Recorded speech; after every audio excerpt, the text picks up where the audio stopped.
स्वागत है ब्रेक के बाद आपका न्यूज इंडिया में। और हम आपको बता दें कि इस समय की बड़ी खबर है कि पाक ऑक्यूपाइड कश्मीर पर भारत का सबसे बड़ा हमला वहां पर किया गया है।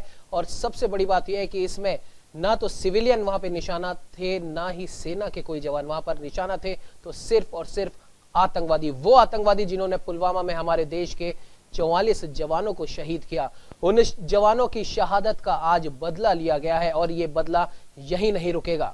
हम आपको सीधे लिए चलते हैं राजधानी जयपुर की राजस्थान यूनिवर्सिटी, जहां पर हमारे संवाददाता दीपक चावला मौजूद हैं। जी दीपक, आज सुबह हुए इस हमले में क्या कुछ वहां पर प्रतिक्रिया आ रही है? आप यूनिवर्सिटी में खड़े हैं, वहां पर एक युवा वहां पर है सारे, और भारत को भी युवा देश कहा जाता है, तो युवाओं में क्या कुछ प्रतिक्रिया आ रही है और उनका क्या कहना है कि आगे इस तरह की कार्रवाई होनी चाहिए या नहीं होनी चाहिए? सबसे पहले तो आज की कार्रवाई पे युवाओं की क्या प्रतिक्रिया है? देखिए उमंग, एक जोश था। 12 दिन बीत चुके थे, लेकिन जिस तरह से भारत जो है पाकिस्तान पर दबाव बना रहा था, उसके बाद देश के जो युवा है, देश के जो लोग हैं, उनका सब्र का बांध टूट रहा था। लगातार ये मांग उठ रही थी हर घर से, हर गली से, हर चौराहे से और देश के अलग अलग कोने से कि पाकिस्तान को करारा जवाब देना चाहिए। आज वो दिन, वो समय आ चुका था जब भारत ने पाकिस्तान को, आतंकवाद को करारा जवाब दिया है। इसके बाद से पूरे देश भर में खुशी की लहर है। खास तौर पर जो युवा है वो काफी खुश है। उनकी मांग है कि इस तरह के जो अटैक है पाकिस्तान पे और आतंकवाद के खिलाफ वो लगातार जारी रहने चाहिए, क्योंकि जब तक पाकिस्तान मानेगा नहीं उसे इसी तरह जवाब दिया जाएगा, क्योंकि वो शायद भूल चुका है कि वो इस बार भारत से टकरा रहा है, क्योंकि भारत अब बदल चुका है। भाई साहब, किस तरह से देखते हैं आप इस हमले को? जवाब मिला है आतंकवाद को, पाकिस्तान को। मैं राजस्थान विश्वविद्यालय से दीपक कुमार। जैसे हमारी आंख खुली सुबह और हमें पता चला भारतीय वायुसेना ने हमारे पाकिस्तान के खिलाफ जो बमबारी की, और उसमें हमें जैसे जोश, और सुबह उठते ही हमें जोश उमंग के साथ हमने पूरे राजस्थान विश्वविद्यालय में जो रैली निकाली, बाइक रैली के साथ, और हम शाम को भी रैली निकालने का संकल्प लेते हैं सभी छात्र एवं छात्राएं। धन्यवाद। आप इस अटैक को कैसे देख सकते हैं? जरूरी था, 40 जवान हमारे शहादत हुई थी, लेकिन ऐसे में जरूरी था। युद्ध की आशंका में जी रहे सब देश सुन ले, युद्ध भी है, बुद्ध भी है, आप चाहे जैसे चुन ले। हमारे देश की संस्कृति रही है कि हम लोग आगे से अटैक नहीं करते हैं, लेकिन जिस तरीके से पाकिस्तान के कायराना सैनिकों द्वारा हमारे जो सैनिक हैं उन सैनिकों की हत्या की गई, उन सैनिकों की हत्या का बदला लेना जरूरी था, क्योंकि पाकिस्तान ने अपनी कायराना हरकतों से बाज नहीं आ रहा है। इसलिए उनको जरूरी था कि हम लोग मुंह तोड़ जवाब दे, और हमारी भारतीय वायुसेना ने जिस तरीके से जवाब दिया है काबिल तारीफ है, और उन आतंकवादियों के ठिकानों को नष्ट किया है। ये देश में दूसरी सर्जिकल स्ट्राइक है। इसे सर्जिकल स्ट्राइक ना कहते हुए इसे एक बहुत बड़ा, पूरे विश्व में बहुत बड़ा मैसेज कहेंगे, क्योंकि भारत इस आतंकवादियों के लिए खतरे को खत्म करने के लिए एकजुट हो चुका है, और भारतीय सेना इसे फिर से शांति के रूप में अपनाएगी, और पूरे देश में नहीं पूरे विश्व में शांति स्थापित करने के लिए आतंकवादियों को खात्मा जरूरी है। और हम लोग शुरू से ही रहे हैं कि हमारी सैनिकों का बदला लिया जाना चाहिए। आज हमारे देश में सभी युवा खुश हैं, क्योंकि हमारे सैनिकों का जो बदला है वो आ चुका है। और आज हम पूरे दिन रैलियों के माध्यम से और शाम को हम पाकिस्तान सरकार का पहला बड़ा बयान आया है इस हमले के ऊपर। उन्होंने कहा है कि हमें पता था कि भारत अटैक करने वाला है और हम इसका जवाब जरूर देंगे। तो अगर बात की जाए, अगर पाकिस्तान की तरफ से बयान है कि हमें पता था अटैक करने वाली है, तो क्यों नहीं उस अटैक को रोकने के लिए कुछ कहा गया? और सबसे बड़ी बात, पाकिस्तान का कहना है कि हम इसका जवाब जरूर देंगे। लेकिन अगर गौर करें तो ये हमला पाकिस्तान पे नहीं हुआ है, ये पीओके पे हुआ है, जहां पर जैश-ए-मोहम्मद और तमाम जो वहां आतंकी संगठन है उनके ट्रेनिंग कैंप चल रहे थे। तो इसमें पाकिस्तान को क्यों मिर्ची लगी है? और युवाओं से हम पूछना चाहेंगे कि पाकिस्तान ने कहा है कि हम इसका जवाब जरूर देंगे, तो युवाओं की इसमें क्या कुछ प्रतिक्रिया रहती है?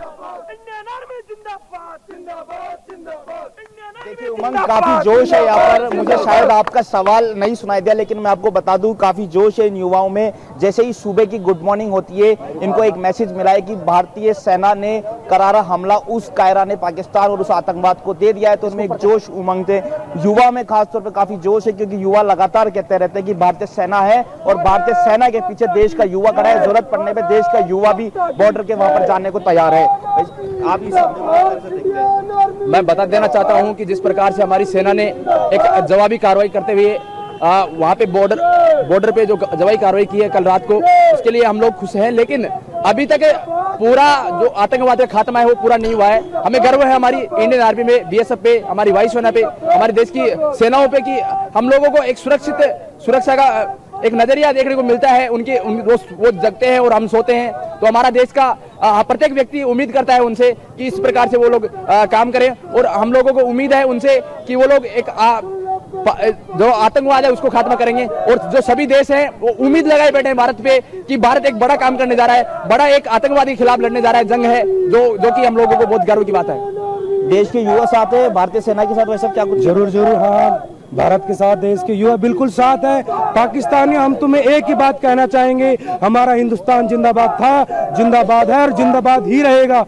दूध मांगोगे तो खीर देंगे, अगर कश्मीर मांगोगे तो चीर देंगे, अगर जरूरत पड़ी तो बॉर्डर पे हमारे जैसे युवा भी तैनात हो जाएंगे। और तुमने अगर दोबारा कोशिश की देश पे हमला करने की तो हम तेरा नामो निशान मिटा देंगे, ये तुम ध्यान रखना पाकिस्तान वासियों, मैं यही कहना चाहूंगा। बिल्कुल दीपक, कहीं ना कहीं अगर बात की जाए युवाओं की जो शक्ति है, युवाओं का जो जोश है, देश भारत देश को जिसको युवाओं का देश कहा जा सकता है, उस शक्ति को आज हम देख पा रहे हैं, उसके उल्लास को हम आज देख पा रहे हैं कि जैसे ही भारत ने पाकिस्तान को मुंहतोड़ जवाब दिया, उन युवाओं की जो शक्ति थी, जो आक्रोश था, वो उभर कर सामने आया और उन्होंने बिल्कुल बताया कि पाकिस्तान सिर्फ ये एक जवाब नहीं, ऐसे 1000 जवाब भारत देने को तैयार है। उमंग, इसके साथ ही मैं आपको बताना चाहूंगा सुषमा स्वराज ने सर्वदलीय बैठक बुलाई है। दीपक, आपको बता दूं कि सुषमा स्वराज ने सर्वदलीय बैठक बुलाई है ताकि सभी को इसकी जानकारी दी जा सके। इसके साथ ही प्रधानमंत्री नरेंद्र मोदी राष्ट्रपति और उपराष्ट्रपति को इस जो स्ट्राइक की गई है, एयर स्ट्राइक की गई है, इसकी जानकारी देंगे। जी बिल्कुल अनुराग, ये बिल्कुल सही बात है कि सुषमा स्वराज अभी दोपहर बाद चीन की यात्रा पे जाने वाली हैं, जहां पर वो रूस और चीन के साथ द्विपक्षीय वार्ता में शामिल होंगी। तो कहीं ना कहीं उस वार्ता में इस हमले का, इस एयर स्ट्राइक का भी जिक्र होगा और आगे क्या कुछ कार्रवाई इस द्विपक्षीय वार्ता में हो सकती है, ये भी एक सोचने वाली बात होगी। और दीपक, हम आपको बता दें कि इस समय पाकिस्तान की तरफ से बड़ा जवाब आया है। अनुराग, हम आपको बताएं पाकिस्तान की तरफ से इस हमले को लेकर बड़ा एक बयान आया है कि पाकिस्तान ने कहा है कि हमें इस अटैक के बारे में पता था और हम इसका माकूल जवाब बिल्कुल देंगे। कहीं ना कहीं उमंग, अगर बात की जाए, पाकिस्तान ये कह रहा है कि हमें इसके बारे में पहले से पता था, तो ये बात बिल्कुल साफ हो जाती है कि जो हमला हमारे जवानों पे 14 फरवरी को हुआ वो कहीं ना कहीं पाकिस्तान की साजिश थी और पाकिस्तान को इस बात का पता था कि अगर हम भारत पर हमला करेंगे तो भारत इसका जवाब देगा। तो कहीं ना कहीं साफ हो जाता है कि वो हमला पाकिस्तान ने ही किया था उसके इस बयान से। लेकिन अनुराग, एक बात देखने वाली यह भी है कि पाकिस्तान की तरफ से बयान आया कि हमें इस हमले के बारे में पता था, लेकिन हमारे भी विदेश मंत्रालय और सेना के सूत्रों से ये खबर आ रही है कि ये हमला ना तो पाकिस्तान पे था, ना पाकिस्तान के नागरिकों पे था, ना पाकिस्तान की सेना पर था। ये हमला था उन आतंकवादियों पे जिन्होंने हमारे जवानों को शहीद करा। हमारे 44 हमारे देश के जवान शहीद हुए और लगातार कई सालों से हमारे जवानों को वो निशाना बनाते आ रहे हैं, हमारे शहरों को, हमारे नागरिकों को वो आतंकवादी निशाना बनाते आ रहे हैं। तो आज तक पाकिस्तान ने इस पे तो कोई बयान नहीं दिया। और इस हमले पे पाकिस्तान को क्यों मिर्ची लग रही है, जवाब पाकिस्तान क्यों देगा? बिल्कुल, इसका कहीं ना कहीं मैं जैसा कि आपको पहले भी बता चुका हूं, सीधा संबंध आतंकवाद को पनाह देने वाला देश जो है पाकिस्तान, वो कहीं ना कहीं बेनकाब हो गया है। और इस बयान से तो बिल्कुल साफ तौर पर बेनकाब हो चुका है कि जिस तरीके से हमने, जो भारत ने जो एक्शन लिया वो आतंकवादियों पे लिया और इससे जो मिर्ची लगी है, इसका जो रिएक्शन है वो पाकिस्तान के अंदर हुआ है। तो कहीं ना कहीं पाकिस्तान जो है बेनकाब होता हुआ उसने ये बयान दिया है। जी बिल्कुल अनुराग, हम हमारे दर्शकों को बता दें कि हमारे साथ फोन लाइन पे रिटायर्ड मेजर घनश्याम जी जुड़े हैं। मेजर साहब, आपका बहुत बहुत स्वागत है न्यूज इंडिया में। धन्यवाद सर। जी सर, एक भारत के लिए, हर भारतवासी के लिए और जो शहीद हुए उन शहीदों के परिवारों के लिए ये एक बहुत बड़ी खबर है। और जो आक्रोश देखा जा रहा था पुलवामा हमले के बाद में हर नागरिक के मन में, भारत के हर नागरिक के मन में, और लगातार केंद्र सरकार से एक ही सवाल किया जा रहा था कि आखिरकार इसका बदला कब लिया जाएगा। तो इस बदले की पहली किस्त आज हो चुकी है। वहीं दूसरी तरफ पाकिस्तान का एक बयान है, हम आपको बता दें, हमें सूत्रों के हवाले से खबर है कि पाकिस्तान ने कहा इस अटैक के बारे में हमें पता था और हम इसका जवाब देंगे। तो ऐसा क्या जवाब पाकिस्तान देना चाहेगा और उसको क्यों मिर्ची लग रही है? हमला तो आतंकवादियों पे हुआ है, तो पाकिस्तान क्यों बयान जारी कर रहा है? देखिए सर, कि आज जो ये हमला हुआ है जी, इसकी तो हमें सभी को उम्मीद थी कि एक बहुत बड़ा कार्रवाई हमारा देश करने जा रहा है।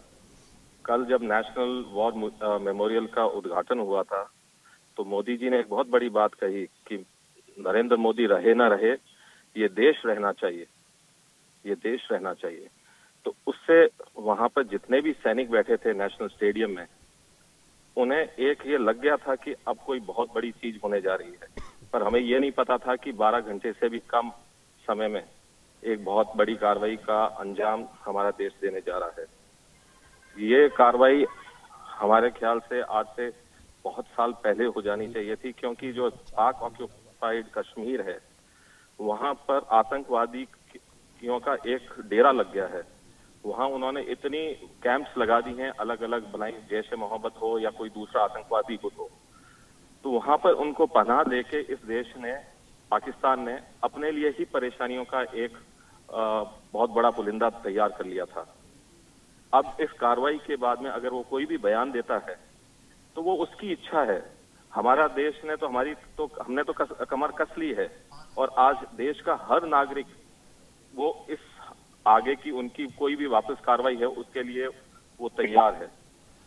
जी चाहते बिल्कुल हैं कि इस चीज के अंदर वो जिस लेवल पे भी जाए, पर अब हमें उसको मुंह तोड़ जवाब देना है कि हमारे सैनिकों के ऊपर जिस ढंग से पुलवामा में उसने कार्रवाई की थी, तो उसका जवाब तो उसको मिलना ही है सर। बिल्कुल घनश्याम जी, बिल्कुल जिस तरीके से उन्होंने कार्रवाई की उसका जवाब देना माकूल समय आ गया था, और बिल्कुल मुंहतोड़ जवाब भारत ने दिया भी, और भारत यहीं नहीं रुकेगा। भारत इससे भी ज्यादा मुंहतोड़ जवाब पाकिस्तान को दे सकता है। हमारे साथ हमारे संवाददाता दीपक चावला जुड़े हुए हैं। दीपक, आपसे जानना चाहेंगे, जिस तरीके से इंडियन एयरफोर्स ने इस कार्रवाई को अंजाम दिया, लगातार 21 मिनट तक वो पीओके के अंदर थे और 1000 किलो के उन्होंने 10 बम पीओके में गिराए और 200 से 300 आतंकवादियों को मार गिराया और उनके जो ठिकाने थे उसे निस्तेनाबूद किया। यहां आपके साथ कुछ युवा भी हैं। उन एयरफोर्स के जो कमांडर थे, उस एयरफोर्स जो रणनीति बनाई गई है, जिन अधिकारियों ने इस रणनीति को बनाया, और जो फाइटर पायलट है जो उन जहाज को उड़ा रहे थे, उनको कोई संदेश देना चाहें तो वो? बिल्कुल, अभी एक सवाल पूछ रहे हैं कि देश के जो एयरफोर्स है उसने महज 21 मिनट में एक करारा जवाब दे दिया है। एक मैसेज है, ये केवल छोटा सा मैसेज है पाकिस्तान और आतंकवादियों को कि अभी तो महज एक ट्रेलर है। तो देश की जो सेना है, उन जाबाज सेना को आप क्या कुछ कहना चाहेंगे, देश के युवा?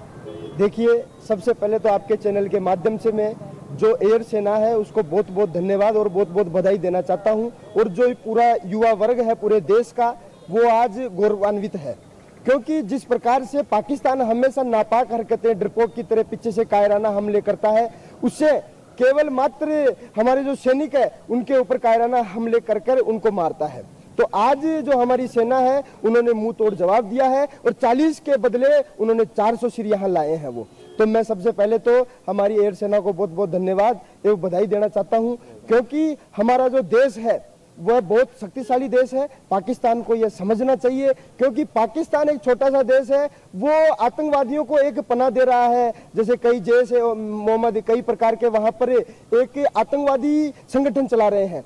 तो पूरे जो विश्व के देश हैं उन सबको एकत्रित होकर इस पाकिस्तान को एक आतंकवादी देश घोषित करना चाहिए, और कोई भी देश इस पे आक्रमण करे, इस प्रकार की भावना सब देशों में रहनी चाहिए। बहुत बहुत धन्यवाद। और सेना के से हमारे जो तरुणाई है, युवा तरुणाई, उनमें जोश और जज्बे की भावना है। इस प्रकार की एक ये ट्रेलर सा उन्होंने दिया है, एक फिल्म इस पे बना देनी चाहिए उनको, ऐसी बात अरुण शर्मा। देश की सेना के बारे में आप कुछ कहना चाहेंगे कि देश की सेना को राजनीति से मतलब नहीं है, उनको सिर्फ इतना गर्व है कि दीपक, यहाँ आपको रोकना चाहिए, हम आपको बता दें कि तो इस समय हमारे साथ देंगे। पूर्व मेजर घनश्याम जी जुड़े हुए हैं। घनश्याम जी, आपसे सबसे बड़ा सवाल यह कि वो आगे की क्या कुछ रणनीति रह सकती है, और आप सेना में रह चुके हैं, हम आपसे एक सबसे महत्वपूर्ण सवाल हम ये करना चाहेंगे कि जब इस तरीके के हमले होते हैं तो क्या कुछ सेना के जवानों के मन में चलता है, क्योंकि उन्हें उस समय ये पता होता है कि देश का हर नागरिक उनके पीछे खड़ा है उनके पीछे, माफ कीजिएगा। और सबसे बड़ी बात यह है कि हम आपसे ये भी जानना चाहेंगे कि जो मिराज विमान है जिन्होंने इतनी बड़ी एयर स्ट्राइक की है, उसकी कुछ खूबियों के बारे में हम जानना चाहेंगे, हमारे दर्शक जानना चाहेंगे। जी मेजर साहब। शानदार है, किसी भी टारगेट को आधी रात को भी उसको डिस्ट्रॉय कर सकता है जी। और आज हमारे जितने भी, मैं आपको पूर्व सैनिकों की तरफ से भरोसा दिलाता हूं, जब हम नेशनल स्टेडियम में भी कल हम इकट्ठे हुए थे नेशनल म्यूजियम के इनॉग्रेशन के लिए, तो एक उद्घोष किया था उन्होंने प्रधानमंत्री जी के आने पर कि हम सभी पूर्व सैनिक आज हम आपके साथ हैं, और जो भी आप कार्रवाई करेंगे भविष्य में इस पुलवामा के नरसंहार के बाद में, जहां हमारे इतने सैनिकों ने वीरगति प्राप्त की, तो अब हम कुछ बड़ी कार्रवाई आपसे चाहते हैं। और उन्होंने भरोसा दिलाया था कि मैं यहाँ नहीं रुकने वाला हूँ, आने वाले समय में आप देखेंगे कि हम ऐसी कार्रवाई करेंगे जो कि इनको पाकिस्तान को सबक मिलेगा। आप जानते हैं कि बांग्लादेश भी अगर इनसे अलग हुआ तो आज वो खुश है। पाकिस्तान की खुद की नीतियों के कारण वो आज डूबता हुआ जहाज है, और जिस प्रकार से एक चूहा भागता है डूबते हुए जहाज में, इस प्रकार से वो हरकतें कर रहा है। उसका तो डूबना निश्चित है, पर उसको एक बहुत गलतफहमी है कि चाइना उसके साथ खड़ा है। चाइना का जो है 62 की लड़ाई में भी उसने हमें भी धोखा दिया था, भले ही कितने भी हमने देश प्रेम के नारे लगाए थे, और वो मुझे पूरा विश्वास है कि वो भी इनके साथ में विश्वासघात ही करेगा। और हमारे सैनिक अब कमर बांध के तैयार हैं, किसी भी प्रकार की कोई भी कार्रवाई वो करता है हम उन्हें उचित जवाब देंगे। आने वाले समय में हम आपको इस कार्रवाई के बारे में भरोसा दिलाते हैं कि सेना रेड अलर्ट पे है, और कहीं पर भी कोई कार्रवाई हो, भले JNK में हो या पूरे अपने लगते हुए किसी भी बॉर्डर पे हो, हम इनको करारा जवाब देंगे। जी बिल्कुल, तमाम जानकारी के लिए बहुत बहुत धन्यवाद घनश्याम जी, हमारे साथ जुड़ने के लिए आपका बहुत बहुत धन्यवाद। एक और बड़ी खबर आती हुई, बड़ी खबर आ रही है इस समय हमारे पास। बड़ी खबर राजधानी दिल्ली से, जहां विदेश सचिव VK गोखले के बिना पाक की जानकारी के आतंकी हमले संभव नहीं थे। उनका बड़ा बयान, विदेश मंत्रालय ने दी एयर स्ट्राइक की जानकारी। जैश कर रहा था और आत्मघाती हमलों की तैयारी, खुफिया सूचना के आधार पर सैन्य कार्रवाई की गई। बालाकोट में वायुसेना ने जैश के ठिकाने तबाह किए। जैश पिछले 2 दशक से पाकिस्तान में सक्रिय। भारत की कार्रवाई पर विदेश मंत्रालय ने प्रेस कॉन्फ्रेंस की। आपको बता दें, विदेश सचिव VK गोखले बिना पाक की जानकारी के ये नहीं था संभव। आइए हम आपको सुनाते हैं कि विदेश सचिव ने और क्या कुछ कहा इस प्रेस वार्ता में। December, a suicide terror attack was conducted by a Pakistan-based terrorist organization, the Jaish-e-Mohammed, leading to the martyrdom of 40 brave jawans of the CRPF. The Jaish-e-Mohammed has been active in Pakistan for the last 2 decades, and it is led by Masood Azhar with its headquarters in Bahawalpur. This organization, which is proscribed by the United Nations, has been responsible for a series of terrorist attacks, including on the Indian Parliament in December 2001 and the Pathankot Air Base in January 2016. Information regarding the location of training camps in Pakistan and in Pakistan-occupied Jammu and Kashmir. वक्त तो चला एक छोटे से break का। Break के बाद भी खबरों का सिलसिला जारी है, बने रहिए हमारे साथ।